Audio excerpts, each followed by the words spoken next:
Bonjour à toutes et à tous, bienvenue pour ce Café Techno placé une nouvelle fois sous le signe des facteurs humains. Si vous vous rappelez, nous avons commencé à aborder cette thématique une première fois le 11 juin lors d'un précédent Café Techno animé par le professeur Guy Bois. Et ce Café Techno s'intitulait Intégration humain-système du virtuel au tangible.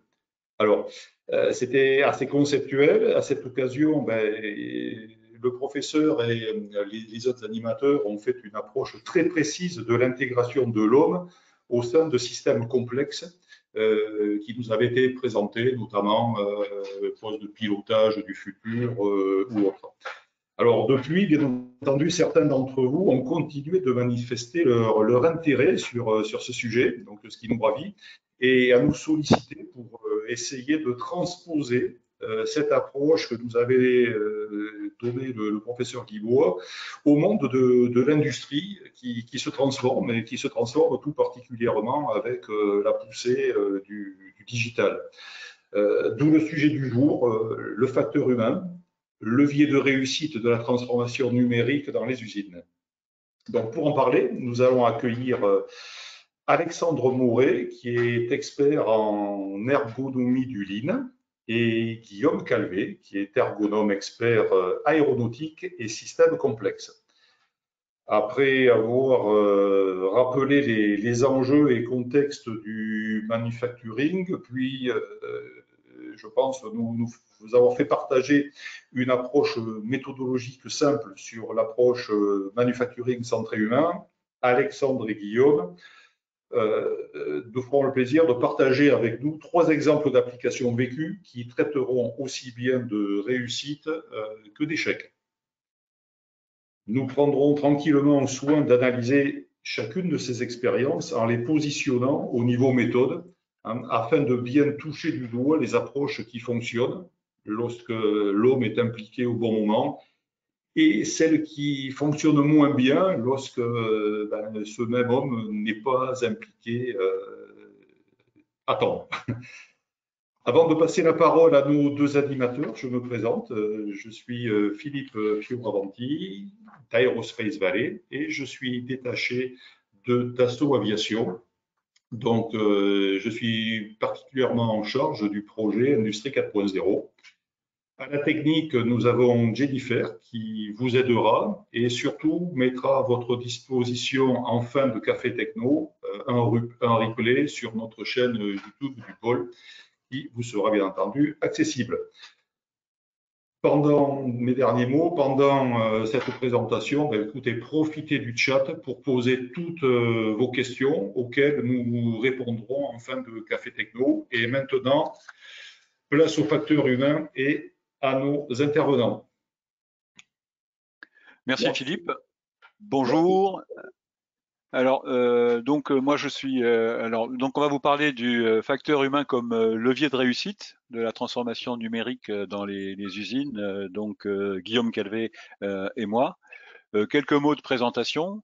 Donc moi je suis Alexandre Moret, responsable de l'offre manufacturing 4.0 chez Human Design Group.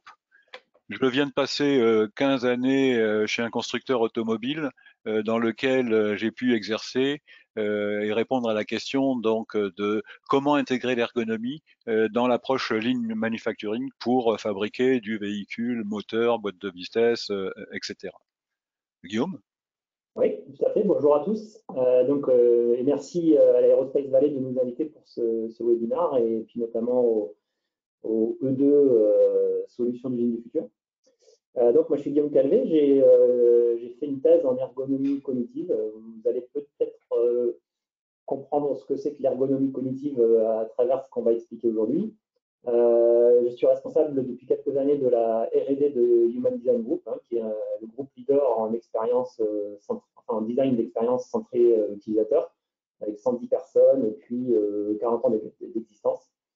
Une grosse partie de ma carrière, je l'ai faite dans le domaine aéronautique pour un grand constructeur d'avions toulousain, notamment dans le design de cockpit, avec une grosse spécialité sur le design de systèmes complexes et à risque, et ce qui est le cas d'ailleurs aussi dans le cadre des usines. On intervient depuis quelques temps. Voilà, merci beaucoup. Tu peux passer à la slide suivante, s'il te plaît. Voilà, simplement pour vous brosser un petit peu le portrait du facteur humain dans l'industrie, sans faire un truc exhaustif, mais je vous ai mis quelques exemples d'interventions dans lesquelles on est depuis pas mal d'années, hein. Et pour que vous ayez une petite idée en fait, de la variété des champs d'intervention, de l'ergonomie du facteur humain. On va aussi bien, alors et là vous voyez qu'il n'y a pas tellement du grand public, alors encore que si, du grand public du côté de la voiture. Vous voyez, on va aller aussi bien dans le design de cockpit, le design d'expérience de cockpit, de choses très complexes comme un cockpit d'avion, ou comme une salle de contrôle, ou bien des choses qui vont plus toucher à l'ergonomie et aussi à l'expérience. Par exemple, le plaisir d'usage dans le cadre, par exemple, de l'expérience d'un cockpit de voiture. Et on va aussi aller travailler, intervenir sur tout ce qu'on appelle la transformation des usages et des métiers, avec des exemples comme les nouveaux, le fantassin du futur avec la DGA, par exemple, ou encore le travail du futur du facteur. Où on intervient, vous voyez un petit peu la diversité. Et puis on intervient également dans une troisième tranche qui est la fiabilisation de la transformation, en particulier quand il s'agit de systèmes à risque.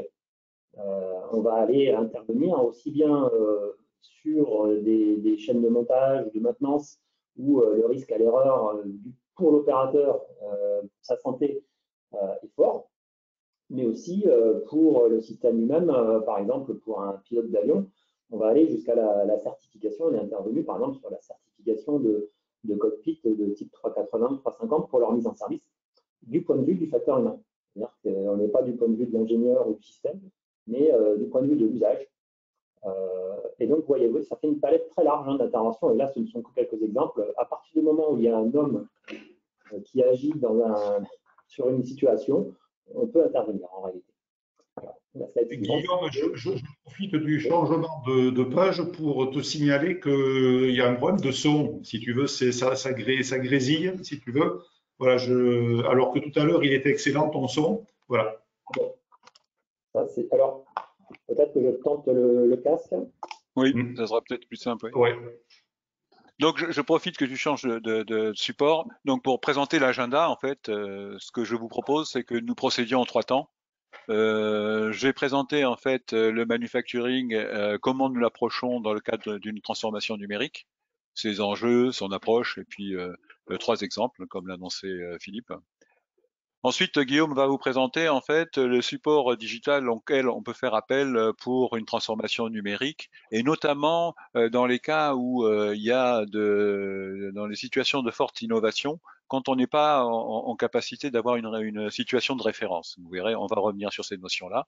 Et enfin, troisième temps, bien entendu, qui est aussi un objet fort de ce genre de rencontre, les échanges et les réponses aux questions.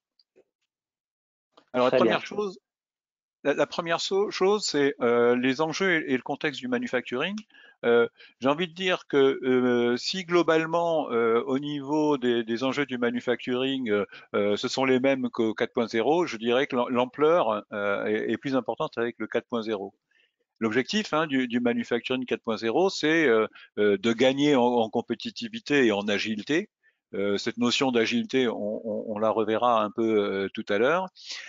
Faire de l'humain un facteur de succès, c'est qu'aujourd'hui, j'ai envie de dire, les entreprises qui sont en réussite sont celles qui s'appuient sur l'intelligence de leurs salariés.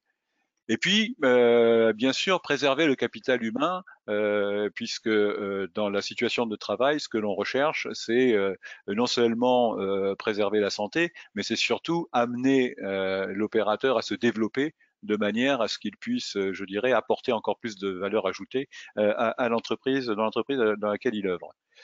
Comme dit Madame Leitzen, plus de digital va conduit à développer toujours plus d'humains, et c'est ce que l'on va voir dans les exemples qu'on vous propose. Nous, on a tendance à faire une approche que l'on appelle 360 sur l'expertise pour l'expertise du manufacturing. On regarde aussi bien la performance au niveau de l'entreprise, l'usine, le poste de travail, que la qualité qui est produite. les conditions dans lesquelles cette activité elle est poursuivie en termes de santé, sécurité et bien entendu, on applique les normes et réglementations dans ces situations-là, qui peuvent représenter un certain nombre de contraintes. Les contextes dans lesquels on va intervenir, on va conduire cette transformation numérique, ça peut être de l'amélioration continue. Typiquement, j'ai une installation, j'ai des installations qui sont là, et pour progresser, parce qu'on a une transformation au niveau de l'organisation, eh ben, on va rajouter un support à ce manufacturing. Par exemple, si on est avec une situation où il y a une diversité d'actions qui va se présenter, eh ben, un support possible, c'est faire appel à ce que l'on appelle des assistances cognitives, c'est-à-dire un support qu'il soit du papier informatisé et ou un écran, un retour haptique, etc., pour signaler à l'opérateur le fait que ça va changer. Donc là, on est sur l'amélioration continue. La deuxième, c'est la transformation en tant que telle, c'est-à-dire qu'on est amené à revoir totalement un poste de travail ou une ligne de production.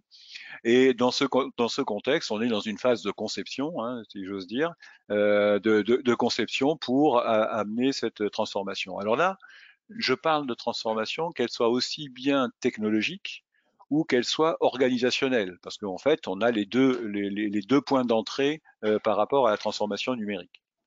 Troisième point, c'est l'expérimentation. Comme je vous le disais tout à l'heure, quand l'innovation est tellement grande que on ne trouve pas, en termes de benchmark, de situation de référence, eh ben, et on va passer par des phases de simulation. Mais là, je laisserai la parole à Guillaume qui saura plus nous présenter cette partie. Alors, qu'est-ce qu'on entend par approche centrée humain pour le manufacturing? Déjà, de notre point de vue, il y a quelques points clés pour conduire ce manufacturing centré humain. La première chose, c'est qu'on va contextualiser ce numérique au manufacturing. Parce que bien entendu, je vous apprends rien en vous disant que les particularités du manufacturing sont largement différentes d'une activité dans le tertiaire ou encore dans les transports, etc. Donc là, c'est arriver à caractériser les apports que l'on peut attendre sur du manufacturing et voir aussi spécifier les apports de ce numérique. Le deuxième point, l'opérateur est au centre de la transformation. Qu'est-ce que ça veut dire? Ben, en fait, l'idée, c'est de dire, nous, en ergonomie, nous nous appuyons sur l'activité réelle, c'est-à-dire la confrontation quotidienne que l'opérateur a dans son environnement de travail, son poste de travail, pour faire face à la mission qui lui est confiée, à la production de valeur ajoutée pour son entreprise.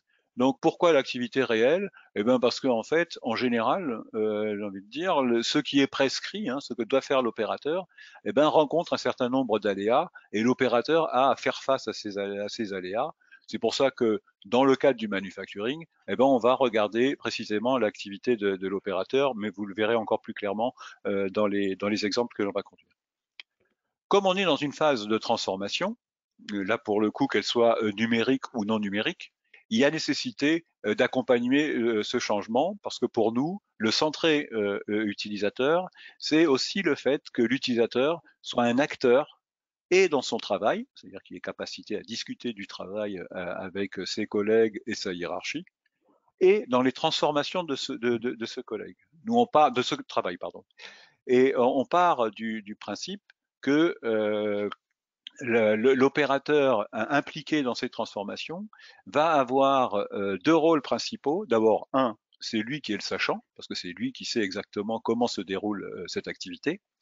Et deuxièmement, dans son implication, j'ai envie de dire, il va aussi servir de vecteur de communication auprès de ses collègues pour expliquer en fait la transformation qui est en cours, rassurer certaines inquiétudes que ses collègues peuvent avoir. Et tout ça, ça va permettre d'améliorer l'appropriation du changement qui va être conduit. Le quatrième point, c'est l'organisation et la flexibilité du travail. Là, en fait, c'est le changement majeur où on est passé d'un flux poussé à un flux tiré qui a conduit le manufacturing, la numérisation du manufacturing à être d'un vrai apport. Hein. Alors, flux tiré, l'idée, c'est la demande du client final va agir quasi directement sur le rythme ou la production, sa diversité au niveau de l'usine. Pour conduire ce manufacturing, bien entendu, on a un certain nombre d'outils de transformation de postes de travail ou encore de transformation de lignes de production à conduire. Et comme je vous le disais, dans les situations de forte innovation, on a besoin d'un support numérique pour cette transformation et pour les situations de simulation. Mais là encore, on reviendra là-dessus. Quelle est la démarche globale? Alors, s'il y a des ergonomes autour du micro, j'ai envie de dire, ils vont pas apprendre grand-chose. Hein. La démarche globale, c'est déjà, comme je vous le disais, accompagner le changement. C'est-à-dire que dès lors qu'on a décidé d'avoir ce projet de transformation, on va commencer à mettre en œuvre tout un processus d'information, que cette information soit au niveau de l'entreprise, du site de production ou des opérateurs concernés. On a nécessité d'amener un certain nombre de formations parce qu'un opérateur qui connaît son métier ne connaît pas nécessairement d'une part ce que l'on entend par ergonomie et d'autre part ce qu'est la conduite de projet. Donc il faut le former à ces choses-là. Et bien entendu l'implication et la participation parce que si on le forme, c'est qu'on attend d'avoir une remontée de son activité dans le cadre pour enrichir le projet. La première phase, qui est une phase très importante, et vous verrez dans les situations, les exemples que je vous propose, c'est la phase de qualification de cette transformation. Pourquoi faut-il qualifier la transformation? C'est que si on veut la centrer utilisateur, il faut essayer de réellement comprendre ce qui est derrière la demande de l'initiateur du projet. Assez souvent, on dit, écoutez, le métier va pas énormément bouger, on va juste rajouter une technologie, un nouvel outil, où on renouvelle, on met une nouvelle génération d'outils, etc.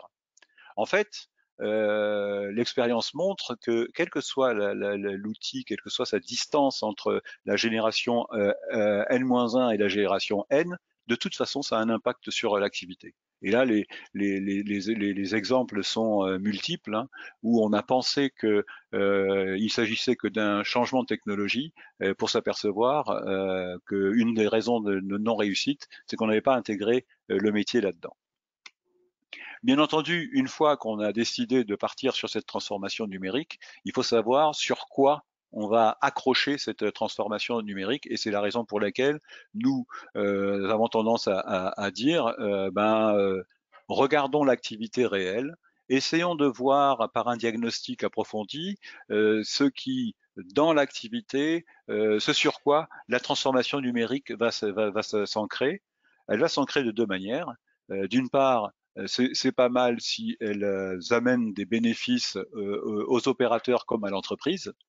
Et d'autre part, qu'elles soient, donc ça c'est le côté utilité, et qu'elles soient facilement utilisables, c'est-à-dire qu'elles ne viennent pas complexifier l'activité initiale de ces mêmes opérateurs. À partir de ce diagnostic, on va concevoir une expression de besoin, puis ensuite passer à une phase de conception. En fait, il s'agit d'une phase de conception-évaluation parce que, en fait, pour avoir les retours, les feedbacks les plus courts en cours de conception, on va itérer et puis on va bénéficier aussi de la présence des opérateurs pour faire ces itérations entre conception et évaluation. Bien entendu, la dernière évaluation que l'on va faire, c'est une évaluation sur l'activité réelle, sur un vrai poste de travail. À la suite de cette conception-évaluation, on va donc ensuite mettre en œuvre la modification dans l'usine et dans l'entreprise, puis ensuite assurer un certain suivi. On reviendra sur cette notion de suivi. Dans certains contextes, elle va assez loin. Comme je vous le disais, nous, Ergonome, on considère que le bien-être, quand on parle de qualité de vie au travail, nous nous centrons sur la situation de travail parce que c'est là où on est le plus compétent, avec l'idée de dire, j'ai un opérateur qui est acteur de son travail et de l'évolution de ce travail pendant la transformation, alors j'augmente la probabilité pour qu'il soit bien dans cette activité et que son bien-être en situation de travail augmente. Ça, c'est notre conviction. Alors, les 3 exemples. Bon, le premier exemple, c'est un exemple de transformation non aboutie, où là, il s'agit de faire appel à un cobot pour les bavurages. Les bavurages, vous savez, c'est quand vous faites fondre du métal dans un moule, et c'est tout le surplus de métal qu'il faut retirer avant d'utiliser la pièce. Ici, en fait, la pièce en question, c'est une culasse. Et donc, on avait une demande qui datait de plusieurs dizaines d'années, où en fait les bavurages généraient des maladies professionnelles, soit liées aux aspects biomécaniques dus à la vibration. Alors aspect biomécanique, c'est les effets sur les articulations, hein, c'est ce qu'on appelle les troubles musculo-squelettiques, les TMS. Donc des vibrations fortes sur un des membres supérieurs. Et puis, en même temps, comme on bavure une culasse, il faut présenter les 6 faces différentes de la culasse pour pouvoir agir. Hein. L'activité, c'est contrôle, puis ensuite, s'il y a nécessité, et bavurage. Et donc, les culasses, ça va jusqu'à plus de 20 kilos. Et donc, on avait, pour un droitier, le bras gauche qui manipulait quelque chose de relativement lourd. À partir de ce constat, en fait, l'arrivée, l'évolution en termes de robotique et de cobotique ont permis à ce moment-là de se diriger vers une solution potentielle pour éliminer ces vibrations et ces efforts. Donc on a fait appel à un cobot qui était manipulé par l'opérateur, c'est ce que l'on voit en jaune sur la photo. Donc un cobot qui permettait de ébavurer tout en éliminant les vibrations, puisque c'est le cobot qui récupérait ces vibrations, qui amortissait ces vibrations. Le robot, qui là sur la photo est en orange, lui servait à présenter les surfaces à ébavurer, donc ça permettait d'éliminer les efforts liés à l'activité. Alors, la démarche, c'est pareil, hein, c'est comment je peux arriver à intégrer le cobot dans les différentes situations de travail, pour les différents types de culasses, hein, puisqu'il n'y avait pas qu'un seul type de culasse qui passait. À partir de là, définition fonctionnelle du besoin en termes d'utilité et puis d'utilisabilité. Et puis, au moment d'aller chercher un cobot qui pouvait répondre aux besoins, eh ben, dans le monde de l'industrie automobile, il y avait quelques entreprises qui déjà utilisaient des cobots de ce type-là pour amortir les vibrations. Donc, on a été voir ces activités. Sélection d'un fabricant de cobot et puis adaptation du cobot à notre ébavurage. On présente aux opérateurs, là aussi c'est très classique, hein, en laboratoire, c'est-à-dire qu'ils se familiarisent avec le cobot avant de passer à l'action sur un vrai poste de travail.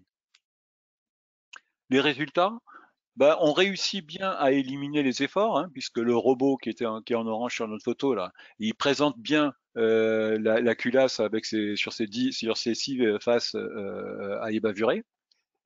Les bavurages grossiers, c'est-à-dire quand on a une grosse coulure de métal, c'est réussi en performance et en santé, on a plus de vibrations et la bavure est bien retirée.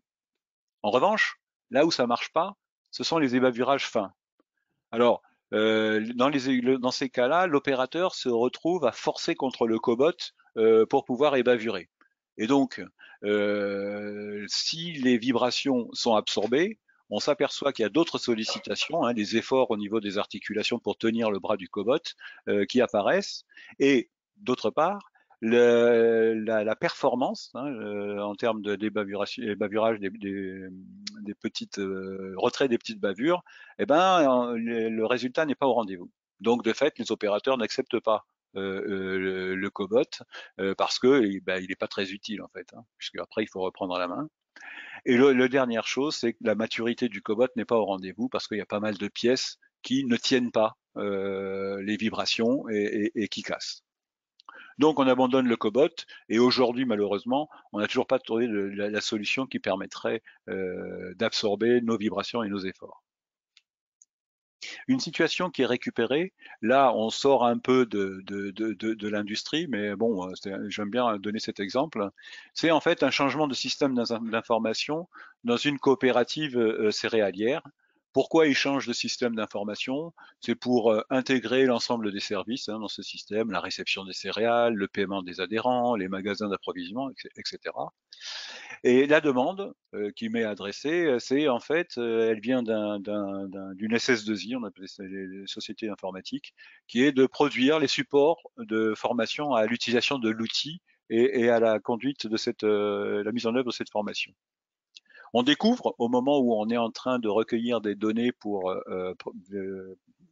fabriquer nos supports de formation, on découvre que la demande de simplement former au support n'est pas suffisante, car il y a une transformation du métier qui est sous-jacente à l'arrivée de ce nouveau système d'information, les agents devenant des généralistes, ouvrant plusieurs missions en même temps. Donc on a été conduit à reformuler cette demande. Vous voyez la fameuse qualification de la transformation. Donc reformuler la demande pour ensuite changer de mission. C'est-à-dire qu'en fait, on revient sur le système d'information pour voir quelles sont les conditions de réussite des évolutions métiers. On va regarder les nouvelles activités, les nouveaux concepts, pour ensuite spécifier de nouveaux besoins qui vont en fait entraîner une adaptation du système d'information aux évolutions métiers. Et après seulement, on reprend la fabrication de supports et de formation et aux évolutions du métier et à l'utilisation de l'outil. Voilà une situation en fait un peu récupérée.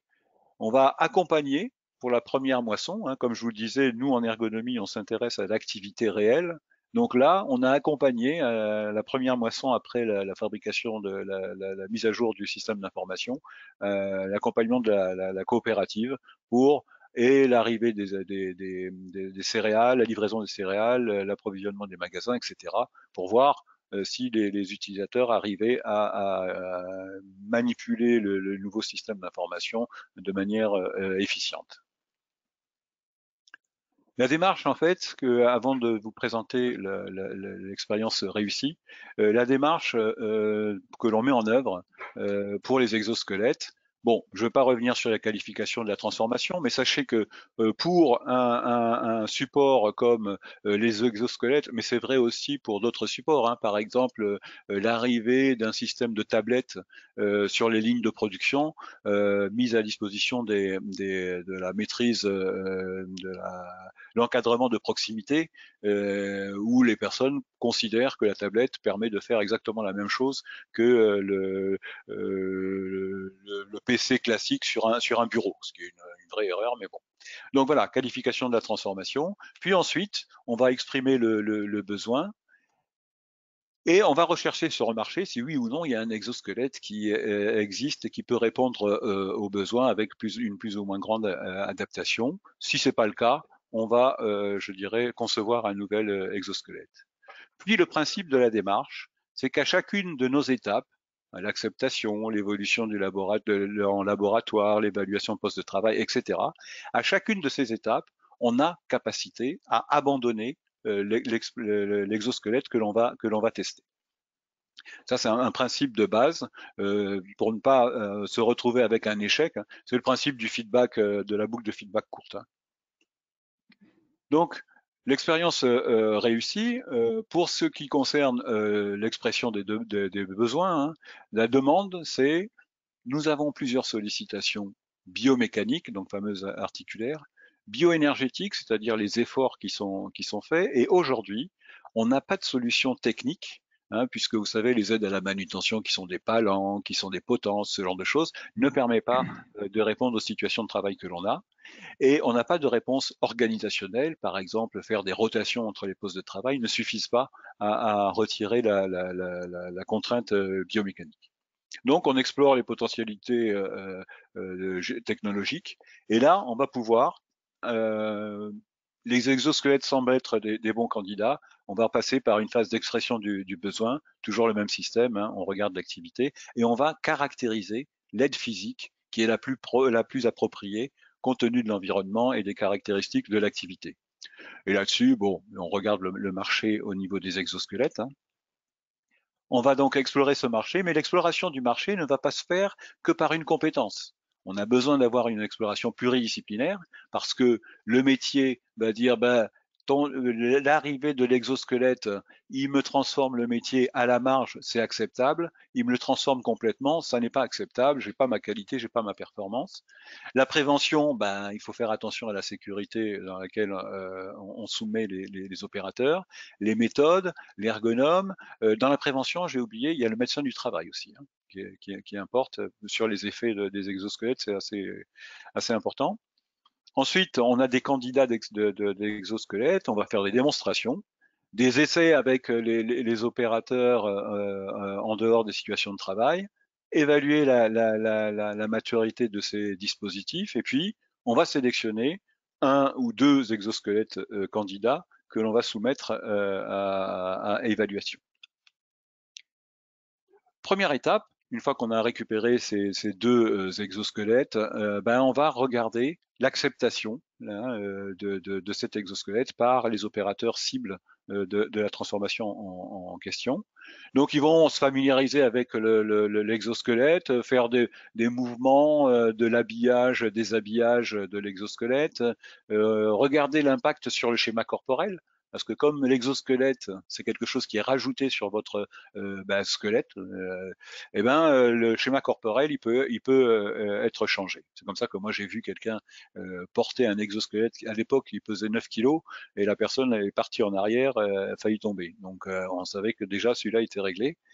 Ensuite, on va faire l'évaluation de l'acceptabilité de l'exosquelette par les opérateurs, c'est-à-dire qu'une fois qu'ils sont familiarisés avec l'exosquelette, qu'ils l'ont essayé ici ou là, on va conduire des questionnaires et des entretiens auprès d'eux pour voir si ils acceptent cet exosquelette ou pas. On va supposer que l'exosquelette est accepté, et donc on va passer aux évaluations. Et là, les évaluations, elles sont de deux types. On fait une évaluation sur la base de la simulation de l'activité, hors des contraintes du poste de travail, pour évaluer le service rendu. Est-ce que l'exosquelette qu'on a choisi, par exemple ici, hein, c'est pour un travail au-dessus de la tête, est-ce qu'il soulage vraiment l'opérateur qui est amené à travailler au-dessus de la tête, hein. Je vous rappelle, hein, au-dessus de la tête, si vous travaillez toute la journée, c'est comme si vous maintenez votre journée de travail à une fréquence cardiaque qui est autour de 140 battements par minute, ce qui n'est pas tenable pour la faire rapide.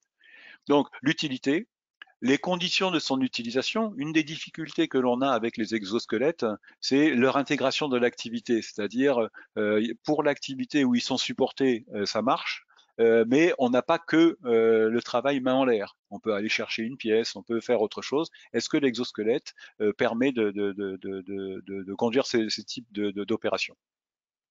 Ça, c'est la simulation hors contrainte du poste de travail. Puis ensuite, il faut venir sur le poste de travail. Là, on n'a toujours pas la contrainte temporelle, mais on a l'environnement du poste de travail pour regarder en fait comment ça fonctionne. Alors là, en général, on double le poste de travail pour que l'opérateur avec l'exosquelette qui commence à s'entraîner sur des situations de travail, ne retarde pas la production. On va supposer que c'est OK. Et ensuite, on arrive à l'activité de production. L'utilisation de l'exosquelette dans des conditions réelles et à la cadence nominale. Je vous rappelle, je suis un constructeur automobile et le cycle de travail, il est autour de la minute et demie, de la minute et demie, et puis une minute et demie et 2 minutes. Et on est en ligne manufacturing. Bref, donc on va regarder comment le squelette peut s'intégrer dans l'ensemble de l'activité, les opérations qui sont assistées, mais celles aussi qui ne sont pas assistées. Comment l'exosquelette s'insère dans l'environnement de travail. Là, je vous rappelle, je suis en dessous de la caisse. Hein. Et comment il va monter en cadence, sachant que la montée en cadence, c'est sur une tournée de 7h30, on peut arriver à produire entre 300 et 460 véhicules. Donc là, on réussit à le faire, et puis on a un suivi bimensuel. Alors pourquoi un suivi bimensuel? C'est qu'au moment où on met en place l'exosquelette, mais même aujourd'hui, on n'a pas suffisamment de retour d'expérience sur une durée suffisamment longue pour être sûr qu'on n'ait pas d'impact sur la santé, qu'on n'ait pas d'impact sur la performance pour faire face à l'exosquelette qui, par exemple, peut générer une double tâche. Et donc, on va suivre 2 fois par mois avec un questionnaire, avec un système, une échelle d'évaluation d'effort qui est le Borg, qui est simple, mais qui rend bien le service attendu, pour voir l'utilité, la dérive d'utilisation, l'effet sur le corps de la personne. Hein. Aujourd'hui, hein, quand vous faites un exosquelette, il vous aide à porter une charge, mais cette charge, il faut bien qu'elle soit supportée par quelque chose. Et celui qui supporte la charge, c'est la colonne vertébrale, c'est au niveau du bassin. Donc voilà, on peut avoir des effets délétères là-dessus. C'est la raison pour laquelle ce suivi est très important. Là, dans l'usine à laquelle je pense, on a fait ce suivi sur 6 mois. Et voilà, ça s'est plutôt bien passé. On est sur un exosquelette biomécanique et aujourd'hui, il continue à produire avec les exosquelettes, sachant que, comment dire, précision importante, hein, l'exosquelette n'est porté que 2 heures dans la journée. C'est-à-dire que entre 2 pauses, on fait tourner au poste de travail et c'est un autre qui va arriver avec son exosquelette pour travailler sous caisse. Et la personne qui était en exosquelette va aller travailler ailleurs que sous caisse en se sortant en n'ayant pas d'exosquelette. Voilà, c'est une précaution que l'on prend parce qu'on se dit que sur la longueur de temps, des aspects du type assistance toute la journée, est-ce qu'il n'y a pas un risque de fonte musculaire ou pas? Voilà, c'est un peu des questions de ce type qui conduisent à ça. Merci Alexandre. Alors les exemples d'Alexandre, vous avez vu, portent sur de la transformation, alors qui est à la fois physique et puis aussi digitale, et sur des situations plutôt de transformation de choses existantes. Mais c'est vrai que, comme il l'a mentionné lui-même, parfois il n'y a pas de situation de référence et on est vraiment sur une démarche exploratoire, c'est généralement en R&D. Et donc on voulait vous donner un petit exemple d'une intervention qu'on avait faite et aussi vous expliquer qu'on a parlé de la transformation digitale du métier, mais en fait, le métier de concepteur, lui aussi, se transforme, il se digitalise. Vous connaissez certainement, par exemple, la modélisation, le MBSE, le Model Based System Engineering, la simulation, la modélisation, etc. Toutes ces étapes de conception elles-mêmes se digitalisent et donc notre métier à nous de concepteur, ergonome, designer, ingénieur se digitalise aussi. Alors, je voulais vous donner un petit exemple d'une expérimentation qu'on a faite avec Safran et qui a très bien réussi, où Safran avait une demande de vraiment de mettre en œuvre une petite démarche d'amélioration à la fois physique et digitale et cognitive, finalement, de l'accompagnement des opérateurs qui vont s'occuper de faire des productions de faisceaux de harnais électriques. Je pense que tout le monde doit connaître autour de la table. Donc, tresser des fils sur des grandes tables qui peuvent faire jusqu'à 20 mètres de long et des harnais qui peuvent être d'une complexité très importante et qui posaient des problèmes de performance, d'erreurs, de découverte de problèmes une fois que le travail était terminé et qui demandait à ce que le harnais revienne sur la table pendant des semaines alors que le client attendait le harnais. Et puis aussi des problématiques d'accompagnement au changement et de formation, puisque trouver des gens pour faire des métiers complexes comme ça, c'est difficile. Et donc, il y avait à la fois une idée de faciliter l'apprentissage et puis d'accompagner l'apprentissage. Donc, à cette époque, les ingénieurs avaient déjà fait une phase d'analyse de compréhension du besoin et avaient des pistes de solutions. Et grâce aux interventions qu'on a pu faire, comme les a décrites Alexandre, on est allé jusqu'à faire des observations de terrain dans les différents contextes d'opération. Et là, vous connaissez sûrement les usines de Safran qui est à Villemur-sur-Tarn, mais aussi à Vichy, et puis à Rabat au Maroc. On a pu aller finalement identifier les utilisateurs, donc ce qu'on appelle les personas ou les différentes typologies d'opérateurs, les différents types de tâches qu'ils ont réalisées. Des fois, c'est un harnais d'hélicoptère qui est beaucoup plus petit qu'un harnais de 3,80. Les manières de travailler, on travaille tout seul, à 2, à 3, et aussi l'environnement de travail réel, comme en parlait Alexandre, où à Rabat, par exemple, l'éclairage est très fort, le bruit est très fort aussi, alors qu'à Villemur, on était dans des opérations un peu plus, avec moins de monde autour d'une table, etc. Donc, aller finalement regarder le travail réel et transformer ce travail, ce nouveau design en fonction du travail réel. Et ce qui nous a permis de challenger finalement les hypothèses de solutions ou de concepts en tout cas qui étaient sur la table, qui étaient quand même assez technocentrés et qui, on aura pu le démontrer, n'auraient pas résisté aux conditions réelles d'usage. Par exemple, des tables lumineuses qui sont dans un environnement très lumineux n'auraient pas été suffisamment contrastées ou trop fragiles, ou par exemple en cas de panne, on aurait bloqué complètement le processus parce que la technologie était trop fragile, alors qu'avec des technologies, alors on a eu une approche qu'on appelle frugale, c'est-à-dire réduire finalement le techno-push et plutôt faire de l'usage, du push d'usage, en analysant bien finalement où est-ce qu'il y avait besoin d'interactivité. Et dans la photo qu'on voit sur votre gauche, typiquement, il y a une partie de l'information qui finalement est assez stable, qui ne change que quand la CAO change, par exemple, et qui n'a pas besoin d'être plus interactif que ça. Et puis finalement, on est parti sur des hypothèses de rétroprojection avec peu d'interactivité, simplement un bon travail organisationnel en amont pour que la CAO soit à jour.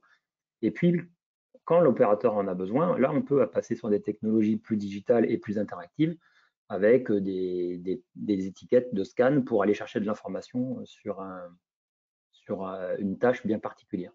Et donc là, vous voyez, on a dû faire un proof of concept, une preuve de concept qui est complètement en rupture, qui n'existe pas aujourd'hui sur le marché et qui transforme beaucoup les métiers, et bien sûr en embarquant les opérateurs. Donc tout ça pour vous donner un exemple. Voilà, exactement. Merci Alexandre, vas-y. D'un travail de transformation digitale où finalement il faut supporter les démarches complètement innovantes et en rupture qui permettent d'explorer les futurs possibles. Et donc on travaille sur une plateforme qui permet de supporter tout ce processus, de la compréhension du besoin à la co-conception et à la validation par les opérateurs. Et donc on travaille sur une plateforme, un environnement de test qui nous permet justement d'embarquer les opérateurs, alors par de la simulation, par de la facilité d'import d'interface homme-machine dans cet environnement que les opérateurs peuvent eux-mêmes modifier, puis la scénarisation et de la mesure de performance ou autre. Alors, slide suivante, s'il te plaît. Voilà, avec une approche qui est classique en ergonomie, hein, mais qui finalement sont un petit peu nos loupes pour regarder les questions qu'on pose et pour savoir bien, finalement, à la fin, vérifier qu'on a obtenu le résultat qu'on voulait. Et donc, ce travail-là, on l'a fait à la fois à l'échelle d'une usine, dont parlait Alexandre. Si on parle de la feuille blanche et de la réimplantation d'une usine complètement nouvelle, à un niveau un peu plus bas à l'espace de travail, avec des personnes qui vont collaborer, et jusqu'au niveau du poste élémentaire ou individuel du travail, avec finalement du point de vue du cercle du milieu, des impacts sur le travail humain qui peuvent être classiquement les trois grands axes de l'activité humaine qui sont organisationnels, les modalités de collaboration, l'impact physique et l'activité physique de l'homme, et puis jusqu'au plus bas niveau cognitif, qui est finalement un niveau qui n'est pas évident à obtenir parce que l'activité physique, on peut l'observer, et l'activité cognitive, elle n'est pas évidente à récupérer. Et donc, on a des méthodes pour ça aussi. Et je vous ai mis quelques exemples d'indicateurs, mais par exemple, quand on va designer sur des aspects de collaboration, eh bien, on va regarder par exemple les échanges d'informations, les interruptions liées à l'attente du collaborateur qui n'a pas encore terminé sa tâche, finalement l'imbrication des opérateurs entre eux, de leurs tâches. On va aussi regarder, Alexandre en a beaucoup parlé, par exemple l'efficacité, la réussite d'une tâche, mais aussi son efficience. Donc typiquement, en combien de temps il a réalisé la tâche, est-ce qu'il est passé par les bonnes étapes, est-ce que ça lui a coûté physiquement, par exemple. Et puis aussi, du point de vue cognitif, quand il s'agit du travail, on va regarder les charges physiques, mais aussi les charges cognitives. Même quand je parlais tout à l'heure de la voiture PSA, du design du cockpit de la 3008, on va aussi aller regarder des indicateurs de performance liées au plaisir d'usage, par exemple. Donc, ça peut aller sur des choses de très, très macro à des choses très subtiles, expérientielles. Voilà. Et donc, on a travaillé sur une plateforme qui permet de faire du design d'IHM, de l'import d'IHM, de la modélisation de tâches et de la fabrication de scénarios qui nous permettent finalement de jouer tout ça dans un environnement immersif, de faire une sorte de Fab Lab pour pouvoir faire une nouvelle preuve de concept. Donc, par exemple, construire une nouvelle salle de contrôle, construire un nouveau cockpit ou un nouveau poste de travail, pouvoir scénariser et mettre en situation les opérateurs dans cet environnement, et puis bien sûr mesurer. Donc slide suivante avec un exemple, comme ça vous verrez de quoi il s'agit. Là, on parle carrément du design d'une salle de contrôle qui est sur 300 mètres carrés, qu'on a faite au Vélodrome de Vélizy, où on voit les opérateurs qui sont en situation d'usage. Ce sont les vrais opérateurs. Hein. Slide suivante, s'il te plaît, Alexandre.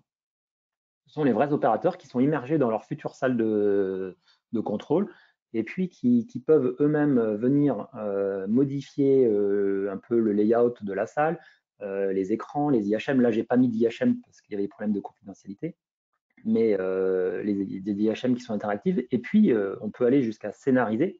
Donc, on va se rapprocher de l'activité réelle, même si elle est simulée. On s'approche finalement de la mesure même de la performance, avec aussi des indicateurs, comme vous pouvez voir en bas à gauche, des indicateurs, par exemple, de suivi de tâches. Si on a fait un bon modèle de tâche, on sait dire qu'il a réalisé la bonne tâche, qu'il l'a faite dans le bon ordre, qu'il a bien collaboré avec son collègue et que sa charge, qu'elle soit physique ou mentale, est cohérente par rapport à la performance. Donc voilà un exemple, là je fais un peu vite parce que je vois qu'il est moins 10. Et donc j'en arrive à la conclusion, du coup la slide suivante, où je me suis permis de reprendre, peut-être que vous connaissez l'Alliance Industrie du Futur, je me suis permis de faire une citation, où l'Alliance Industrie du Futur qui place au cœur de sa stratégie la prise en compte du salarié avec son savoir-faire, ses compétences et son savoir-être, donc comme un élément majeur de la réussite de la transformation numérique de l'industrie française. Donc je pense qu'avec ce que vous a dit Alexandre et ce que je vous ai dit, j'espère autour de la table que vous êtes assez convaincus que finalement il faudrait essayer de tendre vers une transformation humaine autant technologique mais peut-être plus humaine que technologique. Donc finalement transformer cette fameuse ne pas faire que l'homme n'ait pas à s'adapter à la technologie, mais plutôt que la technologie s'adapte à l'homme, qui est voilà la phrase un peu que l'on sort sans arrêt, mais qui reste vraie de toujours. Et finalement, la phrase qu'ils utilisent, c'est le futur de l'industrie plutôt que l'industrie du futur, où on a dans l'industrie du futur un petit peu tendance à se dire il y a des technologies et on va les pousser comme on peut dans une nouvelle situation de travail. Et peut-être qu'il faudrait plutôt avoir une approche du design du travail, comme l'a bien décrit Alexandre, où là, les solutions technologiques vont arriver d'elles-mêmes et non pas imposer des changements qui seront de toute façon contre-performants à la fois du point de vue du business et puis aussi de l'opérateur. Et donc, ne pas oublier que quand on design, c'est à la fois pour le business, mais c'est aussi parce qu'il y a des opérateurs qui sont la valeur principale aussi de l'usine. Voilà, et écoutez, on a terminé, donc merci beaucoup. Écoute, Alexandre, Guillaume, merci, c'était super. Difficile de rajouter quoi que ce soit parce que c'est très très complet. Ce que je vous propose, si vous êtes d'accord, c'est que maintenant, on se jette sur les questions. Donc j'ai plusieurs questions. Alors, tac, j'en prends une. Pour l'acceptation de la transformation en cours par le client, entre parenthèses, celui qui vous paye pour le travail, comment évaluez-vous et justifiez-vous le coût du projet global? Car l'évaluation avec opérateur en labo plus sur poste de travail en doublant les postes demande de mettre à disposition les opérateurs, ce qui est parfois délicat à négocier avec le client. Je ne sais pas qui de vous deux répond. Tu veux répondre, Alexandre? Oui, oui. Alors, déjà, comment dire, l'importance de l'implication des opérateurs va être fonction de l'importance de la transformation. Hein. Ce que je veux dire par là, c'est que, vous voyez, on était en amélioration continue. On n'est pas nécessairement à faire appel à de la réalité virtuelle pour une amélioration continue. Ça c'est le premier aspect. La deuxième chose, c'est qu'on a des indicateurs qui permettent de dire, si je fais une intervention, voilà ce que ça va me coûter. Un exemple simple. On est en train de mettre un connecteur, de faire une connexion entre différents faisceaux à l'arrière d'un volet, du volet arrière d'un véhicule. Et on s'aperçoit qu'on a pendant une semaine 13 défauts qui sont générés. Et donc ces 13 défauts, ça coûte, puisque en fait la connexion se fait après la garniture. Garniture, c'est tout ce qui cache la grosse mécanique du véhicule, du volet. Et donc, comme c'est après la garniture et que la garniture elle est plaquée avec des poinçons en plastique, eh ben vous cassez la garniture pour pouvoir faire votre réparation, grosso modo. Hein. Donc le coût est assez élevé. Et lorsque vous montrez que vous passez de 13 défauts par semaine à 1 ou 2 défauts par semaine, ben voilà, vous avez le retour sur investissement, il est présent. Donc on va par rapport à ces choses-là, assez souvent, évaluer le retour sur investissement pour pouvoir convaincre de la nécessité de faire une intervention sur une amélioration quelconque. Quoi. Une autre question, quels outils concrets pour lutter contre la résistance au changement? Ah, excellent ça. Oui. Alors, comment dire, assez souvent, les personnes résistent au changement parce que le changement qui arrive est un changement qui va induire des impacts forts sur leur propre activité. C'est-à-dire que le changement qui arrive va transformer leur métier. Pour éviter Pardon ? Et qui est subi. Et qui est subi, oui, oui, tout à fait. Et donc, pour éviter cette résistance, eh ben, il faut embarquer la notion d'accompagnement du changement. C'est pas une vue de l'esprit. Il faut embarquer les personnes pour déjà, si on travaille dès le diagnostic, pour expliquer pourquoi je fais le diagnostic, ce que l'on a en cible, et il s'agit pas il faut travailler en toute transparence, parce que les personnes que l'on a en face comprennent assez vite les enjeux, donc on va pas chercher à leur faire passer des vessies pour des lanternes. Et à ce moment-là, en les embarquant dans le projet, en les considérant comme les sachants du métier qui va être transformé, eh ben, on va pouvoir avoir cette appropriation par les opérateurs de la transformation et on est très heureux quand, les opérateurs commencent à parler de leur projet. Voilà, le principe c'est celui-là, c'est information, formation, participation des opérateurs et faut créer ce que Pellerin appelle, vous savez, dans l'ordre, il dit on établit une relation de confiance, on donne un certain niveau d'autonomie, et là en ergonomie on parle du principe de subsidiarité, c'est-à-dire prendre la décision au bon niveau. Ensuite seulement, on peut transformer, on voit l'organisation, donc là en l'occurrence M. Pellerin lui fait référence au Lean, et avant de faire appel à la technologie.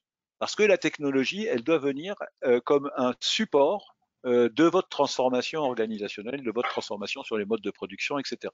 Voilà en fait comment on peut réussir à limiter, je dis limiter parce que vous avez toujours les résistants pour la résistance, mais celui qui a une résistance entre guillemets constructive, on arrive à l'embarquer dans cette transformation. Alors, une autre question très complète. Avez-vous des chiffres clés qui militent en faveur de la prise en compte du facteur humain, que cela soit au niveau de l'absentéisme, du taux d'implication du personnel, de l'impact constaté sur l'innovation ou la créativité, sur le bonheur au travail, paix sociale et sécurité du travail? Alors, Oui, là, il y a beaucoup de choses. Si je prends directement au niveau des situations de travail, un des chiffres clés, par exemple, c'est que avant l'intervention, j'avais un niveau de retouche donné. Après l'intervention, ce niveau de retouche baisse, par exemple.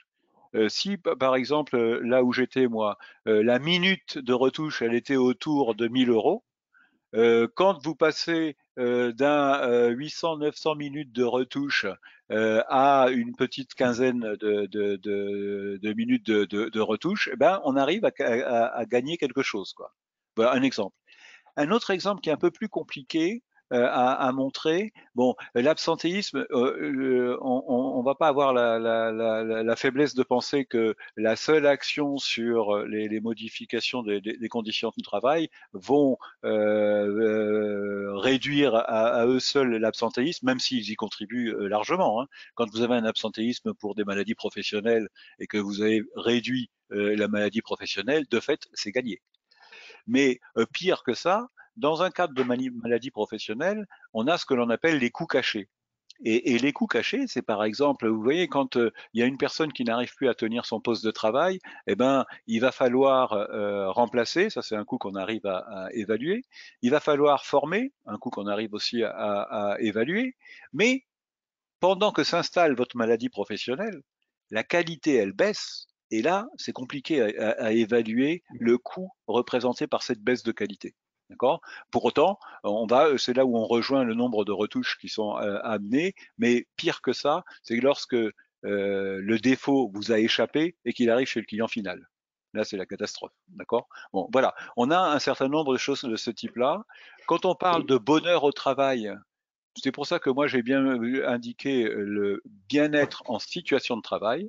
J'ai envie de dire, je ne sais pas si il va être heureux ou comme dans une espèce de béatitude, mais nous contribuons à l'amélioration de la qualité de vie au travail si vous permettez à la personne de donner du sens à son travail, si la personne elle a un certain niveau d'autonomie et si la personne elle participe à cette transformation. Bon, voilà, il y a des choses un peu de Une dernière chose, oui, Alexandre, si je peux me permettre d'ajouter, oui, si la question sur l'innovation et la transformation oui. digitale de la conception, l'exemple que l'on donnait sur la salle de contrôle, par exemple, l'alternative à digitaliser et faire un modèle numérique, c'était de faire une maquette à l'échelle 1. Et là, on a un peu chiffré cette maquette. On était de l'ordre du million d'euros versus un facteur 10 de réduction du coût de la fabrication.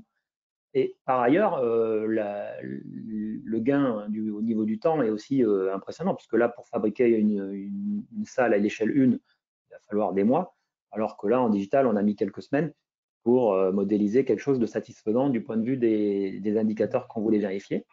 Et comme on a l'habitude de le dire en ergonomie, il vaut mieux un coup de gomme qu'un coup de masse, c'est-à-dire détecter les problèmes bien avant sur un plan ou sur un modèle digital, que lorsqu'on a l'usine qui est installée et qu'il faut déplacer un mur.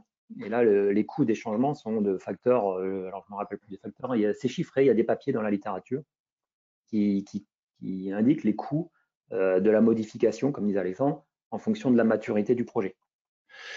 Bon, les gars, on s'accorde encore une dernière question, puisqu'on arrive à l'heure de conclure. Alors, dernière question. Les fournisseurs de techno sont souvent jugés partis. Peuvent-ils faire des études d'ergonomie eux-mêmes ou doivent-ils passer par des services de sociétés indépendantes? De même, en proposant un lab immersif, êtes-vous réellement indépendant des contraintes technologiques? Alors, Alors, déjà, est-ce que quelqu'un qui est, je veux dire, un fabricant de robots, de cobots, etc., est-ce que il est juge et partie s'il fait appel à de l'évaluation ergonomique? Moi, j'ai la faiblesse de penser que l'ergonomie, à partir du moment où vous la prenez dès la conception, ben vous pouvez arriver à faire un produit beaucoup plus acceptable que si vous n'aviez pas ça au départ. Donc, qu'un constructeur ait des ergonomes dans ses équipes, pour moi, son objectif étant de vendre ses produits, je pense que il va jouer le jeu avec ses ergonomes. Pour autant, c'est pas la même situation que ce constructeur vende son produit à un client. Parce qu'en fait, il ne connaît pas les caractéristiques du métier, et à ce moment-là, effectivement, il faudra prendre un tierce partie, parce que, alors que ce soit un ergonome à l'intérieur de l'entreprise en question, nous, on était un grand groupe, on est monté jusqu'à 80 ergonomes chez ce grand groupe, ou que ce soit un prestataire, comment dire, commandité par le groupe qui va acheter l'objet, en fait. Donc, faut séparer les choses à un moment donné, mais il n'empêche que de les intégrer dans la conception, c'est très intéressant. Et pour répondre à la question de la digitalisation du process de conception, on a fait un travail d'ergonomie justement, en innovant sur nos usages à nous, quelle serait la conception du futur, et les technos arrivent derrière. Donc on a appliqué notre processus pour la conception de notre plateforme. Donc on est en contrôle de la technologie, et ce n'est pas la technologie qui nous contrôle. Et ça, je pense que c'est presque une conclusion définitive qu'on devrait avoir. Non, mais effectivement, c'est vraiment un message clé pour tous nos amis industriels. Hein. C'est que aujourd'hui, effectivement, il faut se faire driver par l'usage, par la réflexion et non pas par la techno. La techno est là en résumé, pour nous aider à sublimer un petit peu tout ce que l'on aura imaginé en amont. Ce stade, il me reste à vous remercier, Alexandre, Guillaume, pour la clarté et la richesse de vos témoignages. Merci surtout à tous les participants d'avoir suivi ce Café Techno. Votre présence est la meilleure récompense de notre travail. Et merci à Jennifer, à la technique, qui nous assure que tout ça fonctionne, quoi. Ce sujet, bien entendu, pourra continuer de vivre. Si vous, auditeurs, en manifestez l'intérêt. À chaque fois, nous essayons de nous inscrire dans une certaine complémentarité en faisant intervenir différents acteurs avec différentes visions, afin que vous, adhérents, ayez une vision la plus exhaustive possible du sujet pour après pouvoir être en mesure de faire les bons choix. Donc, encore une fois, nous sommes ouverts pour accueillir d'autres présentations animées par nos adhérents, et ce, sous diverses formes. Il n'y a pas de figure imposée. Donc, surtout, n'hésitez pas à nous faire des propositions. Nous vous donnons maintenant rendez-vous mardi 24 de 11h à midi pour un prochain Café Techno intitulé « Du Smart Hôpital à l'Industrie 4.0 ». La géolocalisation indoor par l'usage. À très vite, et à toutes et à tous, très belle fin de journée. Eh ben Philippe, merci à Aerospace de nous avoir, Aerospace Valley de nous avoir accueillis. C'était très sympa d'avoir ce petit échange. Merci à vous, merci à tous, et à très vite. Bon appétit, bonne journée. Bonne journée.